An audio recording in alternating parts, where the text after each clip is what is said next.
귀한 찬양 감사합니다.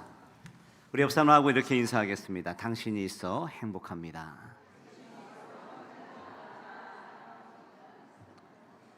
우리 사순절 특별 새벽기도회 40일 은혜 가운데 마치게 하신 하나님께 모든 영광을 돌립니다. 또 보이는 곳에서 또 보이지 않는 곳에서 수고한 모든 분들께 진심으로 감사를 드립니다. 가장 앞서서 또 섬겨주셨던 우리 장로님들, 또 일찍 나와 봉사해 주었던 우리 여선교회 회원들 모두 감사드리고요. 방송실과 또 반주자 모든 분들, 또 이외의 모든 분들께 진심으로 감사드립니다. 특별히 우리 이번 특세를 통해서 여러분들이 드렸던 헌금 우리 3,400만 원을 4월 30일 그리고 5월 1일 날 있을 서울연회 선교 대회를 위해서, 또 선교사님들의 휴식과 사역을 위해서 우리 서울연회 감독님께 전달해 드렸습니다. 선교사 대회는 세계에 있는 선교사들이 한국에 들어와 재충전하는 시기입니다. 이 일에 우리 이태원 교회가 마음과 또 합력하여 선을 이루게 하신 것 진심으로 감사하고 또 무척 자랑스럽게 생각을 합니다. 특별히 이번 40일 새벽 예배를 통해서 개근을 했던 분들에게 우리 십자가를 선물로 준비를 했죠. 명단에서 우리 적지 않은 오류를 발견하게 되고 또 그것을 뒤늦게 알게 되었습니다. 우리 교회가 40일 특별 새벽기도회를 처음 진행하다 보니까 출석을 확인하고 집계하는 시스템에 미흡한 점이 있었습니다. 매일같이 새벽을 깨우며 간절히 기도하셨는데 이런 행정적인 실수를 통해서 여러분들 마음이 혹시 상하셨을까 봐 걱정이 됩니다. 또 목회실을 대표해서 제가 진심으로 사과의 말씀을 드립니다. 너그러운 마음으로 용서해 주시기를 부탁드리고 다음에는 이런 일이 일어나지 않도록 미리미리 점검하고 세밀하게 살필 것을 약속드립니다. 또 여러분들 받으신 은혜 그리고 또 그 모든 영광들이 하나님 앞에 귀하게 쓰여지는 간절한 기도가 있었음을 기억하며 우리 40일을 승리하는 여러분들 되시기를 주님의 이름으로 축원합니다. 자, 믿음의 조상 아브라함의 이야기를 조금 해보겠습니다. 아브라함은 참 대단한 사람이었죠. 하지만 그도 완벽한 믿음을 가지고 있었던 것은 아닙니다. 아들을 주신다라는 약속을 붙잡고 살았지만 그가 서둘렀고 조급했던 마음으로 이스마엘을 낳게 됩니다. 기다리면 이삭, 또 서두르면 이스마엘이라는 그러한 말들이 있듯이 성도 여러분, 우리 인생도 그렇습니다. 서두르고 내 방법대로 무엇인가를 이루려고 했던 모든 것들은 치명적인 약점을 가지고 있습니다. 서둘러서 조급한 마음으로 이스마엘을 낳았던 그 결과가 어떻게 되었습니까? 수천 년이 지난 지금도 이 팔레스틴 중동 지역에 전쟁이 끊임없이 일어나고 있습니다. 반면에 끝까지 기도하고 기다리면서 주셨던 하나님의 약속 이삭의 축복은 부작용이 없습니다. 이삭이 태어났을 때 그 가정은 온통 기쁨으로 잔치를 벌였습니다. 그런데 그 집 안에 유일하게 이 일을 기뻐하지 못하는 두 사람이 있었습니다. 한 사람은 자기가 장남인 줄 알았는데 하루아침에 밀려난 이스마엘이겠죠. 또 하나는 그의 어머니 하갈입니다. 내가 기쁘다고 남들도 다 기쁠 것이라는 착각을 버려야 합니다. 반대편을 볼 수 있어야 하죠. 집 나간 탕자가 허랑방탕한 끝에 돌아왔습니다. 아버지는 춤을 추며 기뻐했지만 기뻐하지 않은 둘이 있었습니다. 하나는 분노한 큰형이었고 또 하나는 잔치 때문에 억울하게 죽어야 했던 외양간의 송아지였습니다. 여러분, 아브라함, 이삭, 그리고 야곱, 요셉, 창세기에 4대 족장이 있는데 그 중에 특별히 오늘 읽었던 말씀 이삭의 이야기는 많은 지면으로 할애되어 있지 않습니다. 특별하게 이삭은 그의 인생에 단독적인 사건이 별로 없습니다. 항상 이삭을 소개할 때는 아브라함이 100세 때 낳았던 아들, 또 혹은 야곱의 아버지라고 소개가 되고 있죠. 이삭은 인생에서 단독적인 사건이 몇 가지 없는데 그 중에 유일하게 오직 우물 판 사건이 이삭의 그러한 단독적인 사건으로 기록되고 있습니다. 그래서 성경은 이삭의 인생을 쭉 따라가다 보면 평생 우물 7번 판 인생으로 끝나게 되죠. 저는 그래서 천국 가서 이삭에게 꼭 물어보고 싶습니다.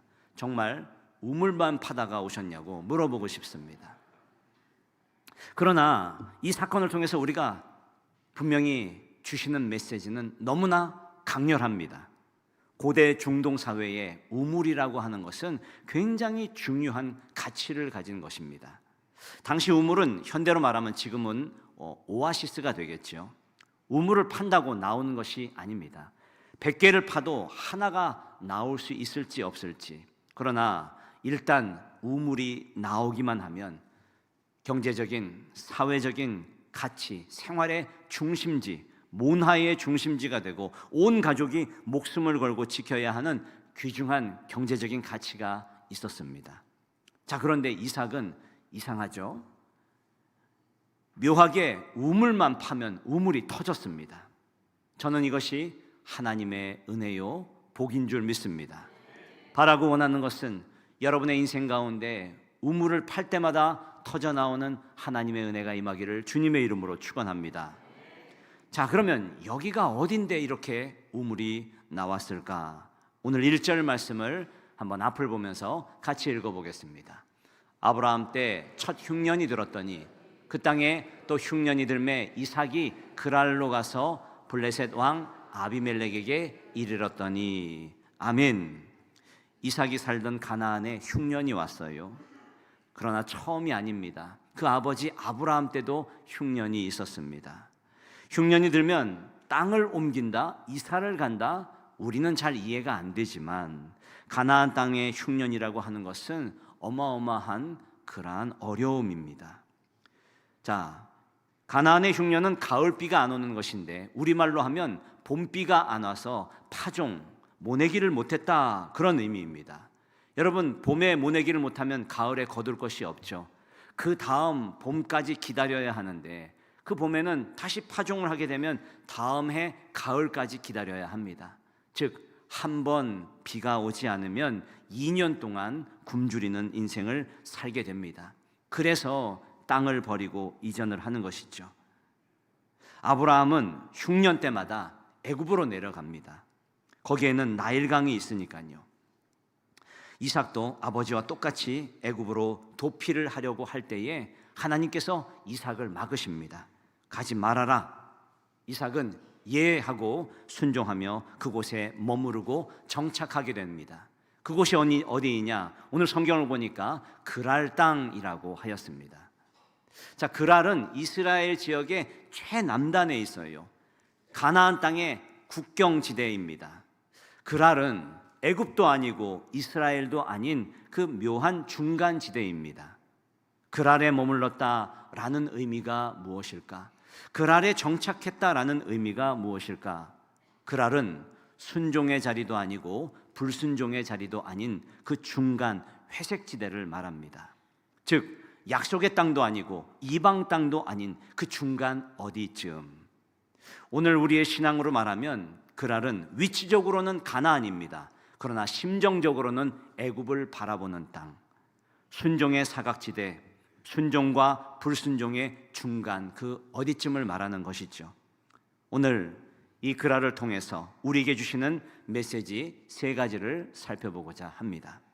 첫 번째, 회색지대, 중간지대 그랄은 위험하다라는 메시지입니다. 오늘 6절과 7절 말씀을 한번 살펴보겠습니다. 이삭이 그랄에 거주하였더니 그곳 사람들이 그의 아내에 대하여 물으매 그가 말하기를 그는 내 누이라 하였으니 리브가는 보기에 아리따움으로 그곳 백성이 리브가로 말미암아 자기를 죽일까 하여 그는 내 아내라 하기를 두려워함이었더라. 아멘. 여러분, 오늘 이 이야기 어디서 많이 듣던 이야기 아닙니까? 아브라함의 전매 특허죠. 아내 팔기. 이상합니다. 그런데 아들도 똑같이 그것이 잘못된 행동인 줄 알면서도 아내를 팔고 있습니다. 아버지 아브라함과 다른 것이 있다면 아버지는 애굽에서 팔았고 아들은 그랄에서 팔았다. 요 차이 있습니다. 결론은 애굽 땅이나 그랄 땅이나 똑같이 위험하더라. 생명의 위협을 느끼더라. 우리에게 주는 영적 메시지는 무엇입니까? 순종도 아니고 불순종도 아닌 그 중간지대, 거기는 안전지대가 아니다라는 겁니다. 거기는 위험한 땅이다라는 것이죠. 이삭이 약속의 땅이 아닌 그랄 땅에 오래 머문 이유가 무엇일까요? 하나님의 부스러기 은혜가 있었기 때문입니다. 그랄에 정착할 때 하나님께서 복을 주셔서 이삭은 부자가 되었습니다. 12절과 13절 말씀을 같이 한번 읽어보겠습니다. 이삭이 그 땅에서 농사하여 그 해에 100배나 얻었고 여호와께서 복을 주심으로 그 땅에 창대하고 왕성하여 마침내 거부가 되어. 아멘. 오늘 이삭에게 주셨던 100배의 은혜가 여러분의 삶 가운데도 임하기를 주님의 이름으로 축원합니다. 그랄에서 하나님이 100배나 복을 주셔서 마침내 거부가 되었더라. 양떼도 많아지고 소떼도 많아지고 또 일하는 사람들도 많아졌습니다. 세상적으로 보면은 성공하였고 부유해졌더라. 자, 그런데 그랄 땅에는 문제가 있었습니다. 14절 말씀인데 한번 같이 읽어보겠습니다. 양과 소와 떼를 이루고 종이 심이 많았으므로 블레셋 사람이 그를 시기하여. 무슨 문제였을까요? 블레셋 사람들이 시기하기 시작했더라. 이 시기는 그냥 마음으로만 끝나지 않습니다. 시기가 있고 공격이 있고 위험이 있고 테러가 있었습니다. 15절 그리고 16절에 이 사실을 이렇게 말하고 있습니다. 그 아버지 아브라함 때에 그 아버지의 종들이 판 모든 우물을 막고 흙으로 메웠더라.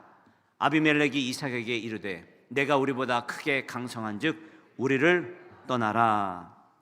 심지어 그랄 땅에서 추방당했습니다. 시기와 질투와 테러당하고 추방당하더라. 그러므로 사랑하는 여러분, 그랄 땅에 머물지 마십시오.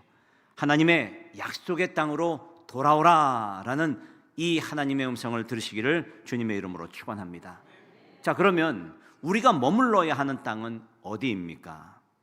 두 번째, 시기와 질투로 그 땅에서 쫓겨난 이삭은 그러면 쫓겨난 김에 가나안 땅으로 돌아와야 되는 것 아니겠습니까? 그런데 이삭이 어디로 갔을까요? 오늘 17장에 보니까 그랄 변방으로 갑니다. 그리고 그랄 골짜기라는 곳에 머물게 되는데 우리 17절 말씀을 한번 읽어보겠습니다. 이삭이 그곳을 떠나 그랄 골짜기에 장막을 치고 거기 거류하여. 여기 거류하였다라고 나오지만 성경을 가만히 읽어보면 아주 오랫동안 머물고 정착하게 됩니다. 자, 그런데 오늘 블레셋 사람들, 그랄의 목자들이 여기도 쫓아와가지고 우물을 차지하고 빼앗습니다. 그래서 그곳의 이름을 에색이라고 하죠. 다툼이라는 뜻입니다. 또 쫓겨나와서 우물을 팝니다. 다시 우물을 팠더니 우물이 터졌습니다. 할렐루야. 그런데 그들이 또 쫓아와서 오늘 그 우물을 빼앗습니다. 이것을 신나라고 이름 짓습니다. 대적이라는 뜻이에요. 싸움이라는 뜻이죠. 또 도망 나와가지고 다시 우물을 팠습니다. 우물을 팠는데 또 우물이 나왔습니다. 할렐루야. 그런데 이번에는 블레셋 사람들이 쫓아오지 않아요. 양심이 있었던 것 같습니다. 그래서 그곳의 이름을 따서 르호봇이라고 이름을 짓습니다. 장소가 넓다, 번성하다라는 뜻의 우물입니다. 사랑하는 성도 여러분, 우리도 피눈물 나고 어렵고 다툼 끝에 오는 그러한 평안함이 있습니다. 르호봇과 같은 그러한 평안함이 우리 가운데도 있어요. 대부분 이 르호봇을 만나면 우리는 이렇게 고백을 합니다. 아, 이제 살았구나, 이제 먹고 살만하구나 라고 안도를 하게 되죠. 사업도 어느 정도 성장을 하고 자녀들도 이제 성장해서 자기 앞가림 정도는 할 수 있게 되고 집도 있고 노후도 풍족하지 않지만 어느 정도 굶어 죽지 않을 정도로 준비해 놨습니다. 아, 이제는 됐구나, 여기까지구나 안도하는 그곳, 여러분 그곳이 바로 르호봇입니다. 그런데 성경의 흐름상 여기가 끝이 아니에요. 르호봇은 대적이 쫓아오지 않아 육신은 편안할지 모르지만 하나님이 원하시는 사명의 자리, 언약의 자리, 약속의 장소가 아니기 때문입니다. 이삭은 영적인 갈급함에 시달립니다. 고난이 끝났다고 모든 것이 복이 아니구나. 내가 여기 영원히 살 것이 아니구나. 그리고 결단을 합니다. 그리고 어떻게 합니까?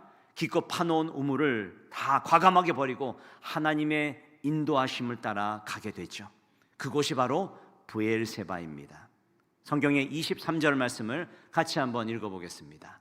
이삭이 거기서부터 브엘세바로 올라갔더니, 여러분, 이삭이 올라간 브엘세바는 어떤 곳이었을까요? 그곳은 아버지 아브라함이 단을 쌓고 하나님 앞에 예배하였던 곳입니다. 즉 예배의 자리, 언약의 자리였어요. 창세기 21장 33절에 이 브엘세바에 대해서 이렇게 기록하고 있습니다. 아브라함은 브엘세바에 에셀 나무를 심고 거기서 영원하신 하나님 여호와의 이름을 불렀으며. 아멘. 브엘세바는 이스라엘의 최남단이죠. 이삭이 오랜 시간에 걸쳐서 브엘세바에 도착하게 된 것입니다. 한반도를 묘사할 때 어떻게 하냐면 백두에서 한라까지 이것이 한반도라고 얘기를 합니다. 이스라엘을 전체로 묘사할 때에 브엘세바, 단에서부터 브엘세바까지, 단은 가장 북쪽에 있고요, 그리고 브엘세바는 가장 남쪽에 있습니다. 이삭이 이스라엘의 이 최남단 브엘세바에 도착했다라는 의미는 긴 방황을 끝내고 드디어 하나님의 약속의 땅에 입성했다라는 의미입니다. 하나님은 억울한 우물 뺏김과 고난을 통해서 이삭을 이 사명의 자리로 불러오신 것입니다. 성도 여러분, 우리도 마찬가지예요. 인생이 잘 풀릴 때가 있습니다. 그러나 거기에서 만족하지 마십시오. 그것이 사명의 자리인가 돌아보는 저와 여러분들의 삶이 되기를 간절히 소망합니다. 내가 여기 있으면 안 되겠구나 라는 것을 깨달았으면 빨리 끊고 브엘세바로 옮겨야 합니다.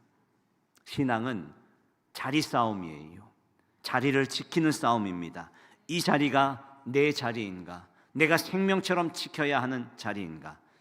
사랑하는 여러분, 하나님께서 여러분들이 세상에서 방황하기를 원하시겠습니까? 하나님은 하나님의 전에서 하나님의 사명의 자리에 머물기를 원하시겠습니까? 너무 당연한 이야기죠. 하나님은 하나님의 자리, 사명의 자리를 지키기를 원하실 것입니다. 어떤 사람은 세상에서 방황하다가 결국 몰려서 천부여 의지 없어서 손들고 옵니다. 자, 그렇게 찬송을 부르며 오신 분들도 계셔요. 아마 여기 그런 분들도 계실 겁니다. 그런데 지혜로운 사람은 그 불순종과 고난의 과정을 건너뜁니다. 은혜 가운데 40일 새벽 기도를 마쳤습니다. 참 감사한 것은 그 기도의 관성 그대로 새벽에 계속 나오시는 분들이 계셔요. 여러분, 하나님께서 원하시는 자리가 새벽 무릎을 원하실까요? 새벽 침대를 원하실까요? 너무나 당연한 것이죠. 하나님은 기도하기를 원하실 것입니다. 여러분, 언젠가는 여러분들 전부 다 새벽 기도해야 되는 분들입니다.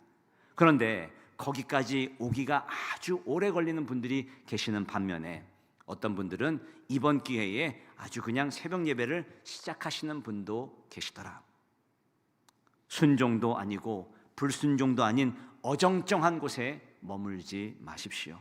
저는 여러분들이 모두 지혜로운 사람이 되시기를 주님의 이름으로 축원합니다. 글 아래서 아무리 우물이 터지고 아무리 좋은 자리여도 영혼의 닻을 내리는 곳은 아니다라는 것을 알아야 합니다. 우리는 약속의 땅 브엘세바까지 가야 합니다. 그곳이 하나님이 기뻐하시는 자리, 내 사명의 자리이기 때문입니다.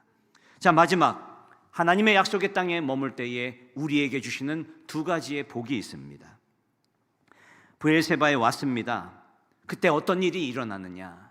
하나님이 이삭을 찾아오십니다. 그것이 오늘 24절의 말씀인데 한번 같이 읽어보겠습니다. 그 밤에 여호와께서 그에게 나타나 이르시되 나는 내 아버지 아브라함의 하나님이니 두려워하지 말라. 내 종 아브라함을 위하여 내가 너와 함께 있어 내게 복을 주어 내 자손이 번성하게 하리라 하신지라. 아멘. 하나님이 찾아오셔서 이삭에게 아브라함에게 주셨던 언약을 다시 한번 갱신하고 있는 모습입니다. 여러분, 감동적이지 않습니까? 바라고 원하는 것은 여러분이 브엘세바에서 하나님을 만나는 놀라운 축복이 임하기를 주님의 이름으로 축원합니다. 그리고 바라고 원하는 것은 이곳이 여러분들의 브엘세바가 되기를 간절히 소망합니다. 여러분, 이삭의 주특기가 뭡니까? 우물 파기. 이삭이 브엘세바에서도 우물을 파기 시작합니다. 25절 말씀인데 한번 읽어보겠습니다. 이삭이 그곳에 제단을 쌓고 여호와의 이름을 부르며 거기 장막을 쳤더니 이삭의 종들이 거기서도 우물을 팠더라. 아멘. 자, 그랄 땅에선 펑펑 나오던 우물이 브엘세바에서는 안 나오는 겁니다. 여러분, 이것이 무슨 일일까요? 하나님의 명령과 하나님의 방법과 하나님의 자리에 서 있는데 오는 어려움들, 이것은 우리를 시험이라고 얘기를 합니다. 하나님의 자리에는 항상 시험이 있습니다. 기억하시길 바랍니다. 하나님의 뜻대로 살기를 원하는 모든 사람들에게 시험이 있음을, 예수님도 공생애를 시작하실 때에 사탄의 시험을 받으셨습니다. 우물이 안 나옵니다. 그럼 어떻게 해야 할까요? 다시 그랄로 내려가야 할까요? 아니죠. 답은 믿음의 인내를 가지고 버텨야 합니다. 믿음이라는 단어의 어원을 보면은 에무나, 히브리어로 그 뜻이 버티다라는 뜻입니다. 믿음이 좋다라는 의미는 잘 버티는 겁니다. 끝까지 버티는 겁니다. 오래 버티는 것입니다. 강풍에 텐트가 날아가지 않도록 단단히 말뚝에 줄을 붙잡고 매어 버티는 것, 여러분, 이것이 믿음입니다. 믿음으로 인내하고 버티니까 어떤 일들이 일어나는가? 성경을 보니까 두 가지 일이 일어납니다. 첫 번째는 원수가 변하여 두려워 떨더라 라는 것이죠. 어느 날 그랄 왕, 그랄 땅을 떠나왔는데 그랄 땅에 있는 아비멜렉이 오늘 브엘세바까지 찾아옵니다. 왜 왔을까요? 화해하자고, 용서를 빕니다. 오늘 26절 말씀을 같이 한번 읽어보겠습니다. 아비멜렉이 그 친구 아우삭과 군대장관 비골과 더불어 그랄에서부터 이삭에게로 온지라. 아멘. 이삭이 그런데 안 받아줘요. 이삭도 굉장히 성격이 있는 것 같습니다. 너가 미워서 나를 쫓아낼 때는 언제고 왜 찾아왔느냐라고 냉대를 하죠. 아비멜렉이 벌벌 떨면서 하는 말이 28절의 말씀인데 그 말씀을 같이 한번 읽어보겠습니다. 그들이 이르되 여호와께서 너와 함께 계심을 우리가 분명히 보았으므로 우리의 사이 곧 우리와 너 사이에 맹세하여 너와 계약을 맺으리라 말하였노라. 아멘. 일종의 항복 선언이죠. 우리와 평화 협정을 맺자. 우리가 너와 함께 하시는 하나님을 보았다. 너는 이 지역의 강자가 될 것이니까 우리와 화친을 맺자라고 하는 것입니다.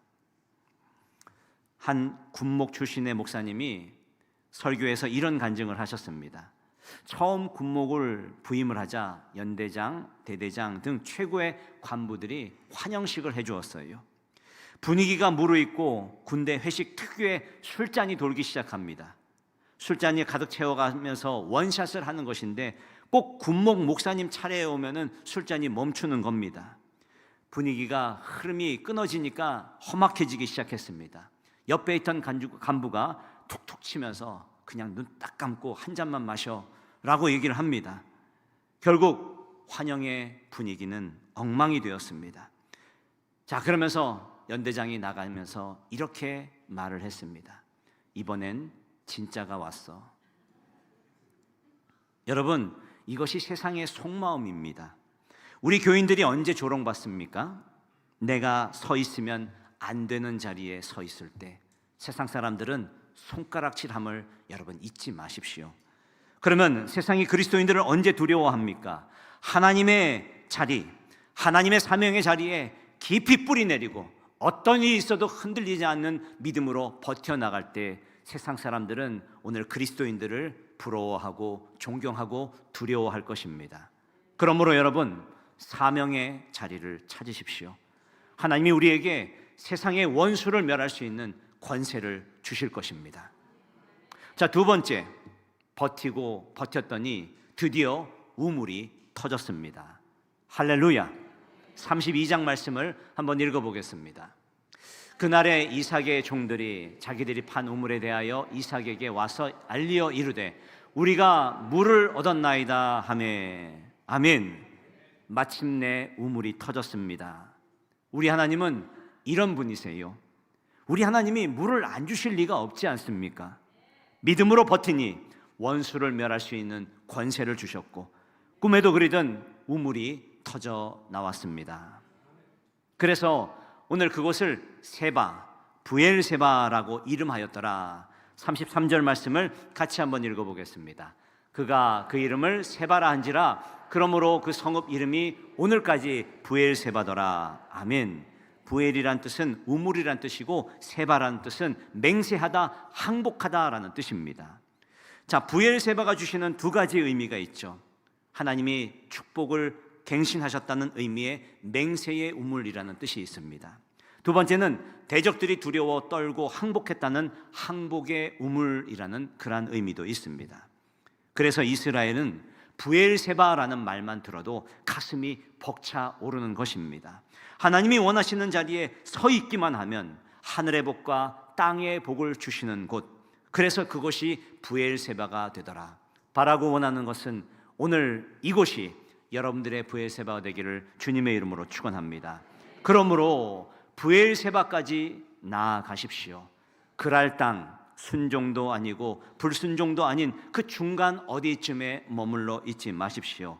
성공의 자리에 머물려고 하지 마시고 사명의 자리까지 나아가십시오. 신앙생활은 자리 싸움입니다. 하나님 우리가 서 있어야 할 자리로 갈 때까지 치열하게 인도하고 계심을 여러분 꼭 기억하시길 바랍니다. 지혜가 무엇입니까? 빨리빨리 그 자리를 찾아가는 것, 이것이 지혜입니다. 자리를 제대로 잡으면 어려움이 와도 난관이 와도 하나님께서 오늘 그 어려움을 이길 수 있는 힘과 소망을 주실 것입니다. 인내하고 참고 버티시고 견디십시오. 자꾸 그랄 땅을 바라보며 거기에 눈을 돌리지 마십시오. 궁극적으로 승리함이 여기 있음을 꼭 기억하시길 바랍니다. 여러분이 일주일 동안 살아가면서 철저하게 자리 싸움을 했으면 합니다. 내가 머물러야 할 곳이 어디인가? 내가 지켜야 할 곳이 어디인가? 오늘 기도할 때에 여러분의 삶을 그랄에서 부엘세바까지 인도하시는 주님이 여러분과 함께 하시기를 주님의 이름으로 축원합니다.